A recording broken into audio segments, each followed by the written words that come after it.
G'day gamers, Aussie Wargamer here in Moree, Australia, and welcome to my channel.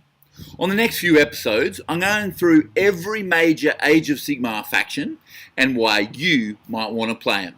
So let's get started, eh?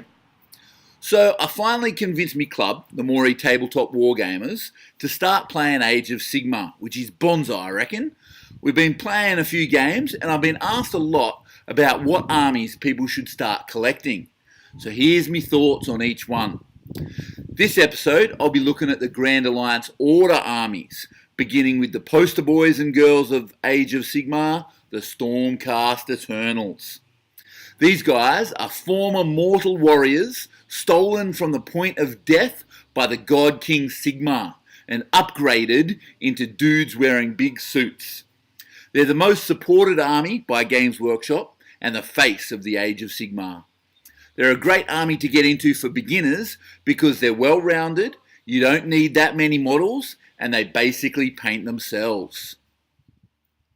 Next up is the Seraphon. They're run by giant space frogs who are able to remember their long-gone armies into existence, who take the form of dinosaurs riding other dinosaurs on the battlefield. They have one of the best battle line units in the game called Skinks, and have some pretty cracking monsters as well. The new kids on the block are the Ironeth Deepkin, underwater elves without souls who like to ride fish. Some of them are blind. The Deepkin are still somewhat of an unknown quantity on the battlefield, but their miniature range is stunning. The Daughters of Cain are bloody snake lady elves who like tearing people's hearts out. They're led by a Medusa called Marathi, who convinced her followers that they're making sacrifices to a god called Cain, but really, she's the one who gets the power. This faction has the potential for battlefield devastation. Lots of big hitters here. The Caradron Overlords are dwarf steampunk sky pirates. Buy these if you like painting rivets. Lots and lots of rivets. They have some interesting battalions and some solid shooty units. If you like the idea of Dwarden engineers, dwarves are Dwarden now by the way, with the steampunk aesthetic, this is the army for you. Next up is the Sylvaneth, who are basically a bunch of angry tree spirits led by a second-rate elven goddess. There's some amazing modelling potential with this army and some beautiful miniatures. They have some very unique faction-focused rules that give them great board control. From forest to fire now with the Fire Slayers. A bunch of naked Dwarden with a penchant for mohawks and the colour orange. They're tough, they can hit hard and have some great rules for fighting in the realm of fire. They're not the most financially economical army to collect, so if money's an issue, Fire Slayers might not be for you.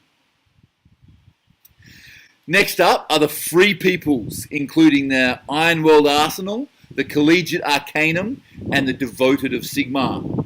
These are just normal dudes trying to not get killed. Their strength is in their unity and their faith in the God King Sigmar. They have great screening units, scary firepower, and some really punchy heroes. If you're more into low fantasy, the Free Peoples have you covered. Next up are the Dispossessed. They're the Dwarden that aren't in the sky or naked. This army is basically your Tolkien-esque dwarves. They're tough, are good at dispelling magic, and can lay down walls of big units. If it's a horde of dwarves you're after, the Dispossessed will scratch that itch. The Wanderers are basically Legolas and the Mirkwood Elves. They used to be called Wood Elves, and much like the rest of the Elven faction coming up, they're a remnant of the old Warhammer Fantasy Battles game. They do have some fun units though, and ally in well with the Sylvaneth. The Scourge Privateers, the Darkling Covens, and the Order Serpentis are elves that lean a little more toward the shadows. They used to be called Dark Elves, but have been split up into smaller factions for Age of Sigmar.